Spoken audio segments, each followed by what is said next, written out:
And where do we find ourselves right now? Are we in a day or a night? Well, there are 9 levels of these different wave movements, and we are in the 8th, on the 8th level. And in that particular wave movement, we are in a night as of November 7 last year, 2009. And this night at this particular level will last until November 2nd of this year. So. Okay. And I'm interested, I wonder if you know, was the Mayan calendar in this this view of the time cycles and the consciousness waves, was this taught in the Mayan culture to everyone, to the general public, or did just a certain like a group sort of have this knowledge? That is impossible for me to know. I would certainly a limited group were experts, and they had a very funny political system in these city-states that they erected, where some people would be assigned to be a prophet for a cartoon, which is a time period, and then there were I'm sure calendar experts that were the predecessors of the more modern day keepers. Now, the day keepers are much more grassroots people, and they exist still today. After the downfall of the previous pyramid cities and the arrival of the Spanish, they were like shamans, local village shamans that kept the tradition of the calendar alive. But they to what extent they have spread their knowledge, I do not know. You're sort of chosen as a potential day keeper in their culture, and then you're specially trained if you're accepted. Now, in recent years in Guatemala, and I'm talking probably about the past 10 or 15 years, the interest in the calendar has increased enormously. And maybe half the population of Guatemala could, they, for instance, tell what is the day sign they're born in and so forth. So at this point, it is not an elite knowledge. My suspicion is that in ancient times it was like an elite knowledge, and that was sort of used as secrets and so forth, as in so many other societies. Interesting. And so I understand you've actually spoken with some of the Mayan elders, I guess in recent years. Yes. And what are they saying about the calendar and the time period that we're in? Like, what would they like? What would their message be? Well, I have met several Mayan elders, and maybe most importantly, I made a DVD interview with Tata Don Alejandro Ortla, who is a spokesman of the Council of Elders, and his main message is that yes, we are now living in a very significant transitional period. He expects that there will be a new sun, as he calls it. A new sun means a new era of a new age, so to speak. But he does not specify any particular time when this shift will happen. He tells people not to be afraid, and I think that is a big part of it. He also has a message of unity, of respect of the Creator. The heart of the heavens is usually the term he uses for the Creator. And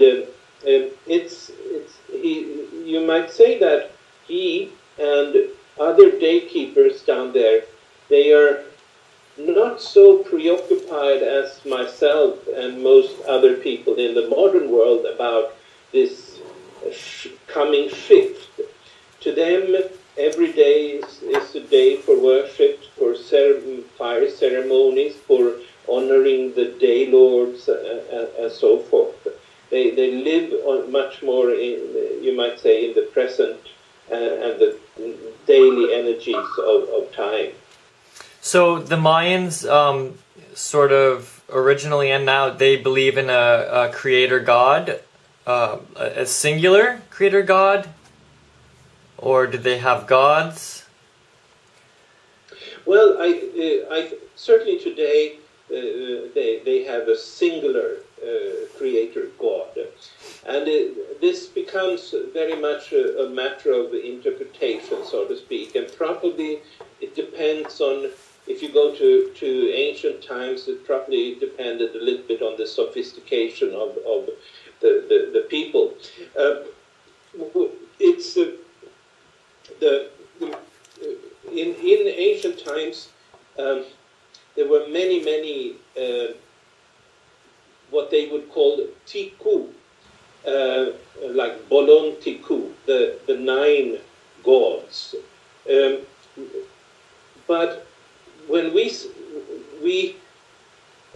it is just our decision actually to translate that into the word God, and it's not necessarily true that it meant to them what we would perceive as gods. To them, it seems clear these were cosmic forces participating in the creation of the universe. But if they were individualized personal gods, no one is able to tell. I met one elder Hunbatsman who said that the reason there is no mention in ancient scriptures from the Maya of this one Lord that is worshipped today is simply that it was too holy a name for them to mention. It was just something you couldn't mention, you shouldn't mention, and so forth. So, but my suspicion is that they have gone from a system of thought in 2,000 years ago when there were many godlike energies out there creating the universe to a thought today that there is one creator God and he may have different faces, so to speak. So I guess the nine Mayan gods might be understood as sort of aspects of the one god. Yes, or even 9 cosmic forces creating the universe. Okay, and according to the Mayan understanding, what do they sort of perceive as the intended end of creation, or the end of this cycle? Well, I think they would not specify that. They have a couple of oral, verbal prophecies that they carry. For instance, that the world will come together as one, and the sort of divisions between different nations and peoples and races will disappear. But they would not, as far as I know, go into saying that this and that will happen. They just believe that there will be what they call a new sun, which then means a time period. It's I should add here that the whole idea of the calendar ending in 2012 or 11 is based on one calendar system. Mostly it's based on the so-called long count that they use to date all their pyramids with, and so forth. But that calendar has not been used among the Maya for 1,000 years. they actually abandoned the use of this even before the Spanish came. And so it's a little bit comes maybe even as a little bit of a surprise to them now when people are coming down and asking them, what does this mean? The calendar is coming to an end. Because it's a calendar they haven't been using for a long time, even though they've kept alive certain prophecies. The condor will fly with the eagle, meaning they expect some unity between South and North America and so forth. But it's really a calendar that hasn't been in use for a very long time.